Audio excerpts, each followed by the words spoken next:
Hi everyone, myself Arun Kumar from Ascens College of Technology in the Department of EC.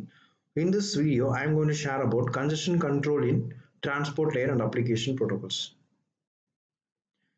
TCP congestion protocol. The TCP congestion protocols are used to reduce the sender window size.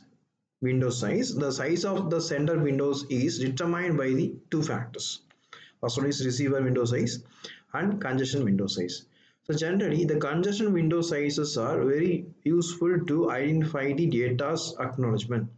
Once the data is not received at the receiver side means there may be a congestion occurs during the transmission. So that the congestion window sizes are very useful to identify which kind of errors are occurred during the transmission. It is identified and dedicated to the information to the receiver based on the windows. So receiver window size. Normally, the sender should not send any greater than receiver window size. Otherwise, it leads to dropping the TCP segments, which causes the TCP retransmission. So sender should always send the data less than or equal to receiver window size, because if it is exceed than the previous or exceed than the input data means, then automatically we can receive the congestion error or congestion method. It receives the text to window size to the sender through the TCP headers. Congestion window. Sender should not send any greater data than the window size, dropping the informations, and moreover, the data will not receive the receiver end with a proper one. TCP congestion policy, slow start on congestion avoidance, congestion directions. Slow start space. Slow start means they are given about some predefined value 1 MSS. If after receiving the data to the sender side, it maximum it can be reached by a congestion window size by 1 MSS. In this case, the size of the congestion windows increases exponentially. The congestion window size is equal to congestion window size plus maximum segment size. Slow start space.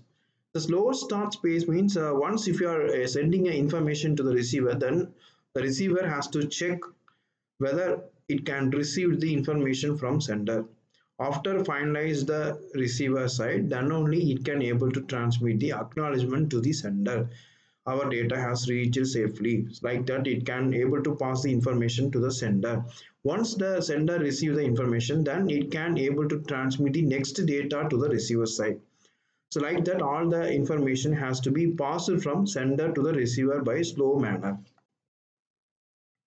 Slow start phase. Once if you are receiving more number of data means the same process will be executed here.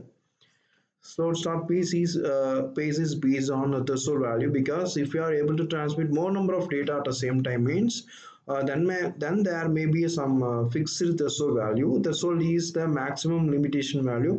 Once if it is not reached the above threshold means then the data may be a lost one, or it may not reach the destination.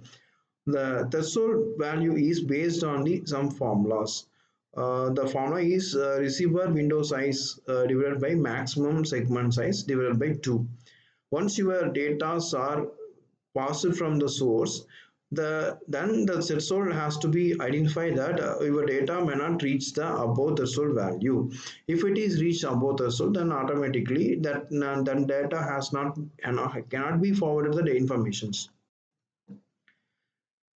So like that, the congestion window size is congestion window size plus 1. If it is maximum value is plus 1, or else the data may not get the informations. Congestion avoidance space.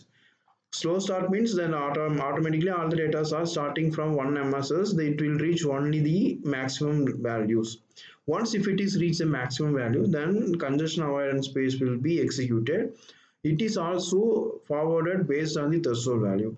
Once if it is reached the maximum receiver capacity, then automatically the neutral value has to be received. Congestion direction pace.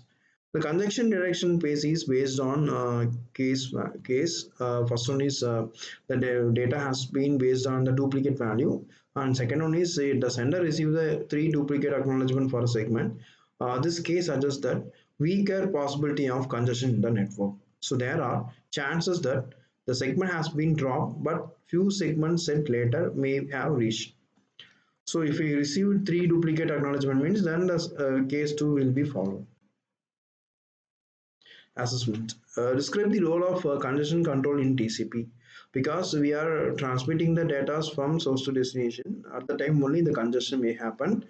So the answer is the congestion control in TCP aims to prevent the congestion from happening and recover quickly when it does occurs.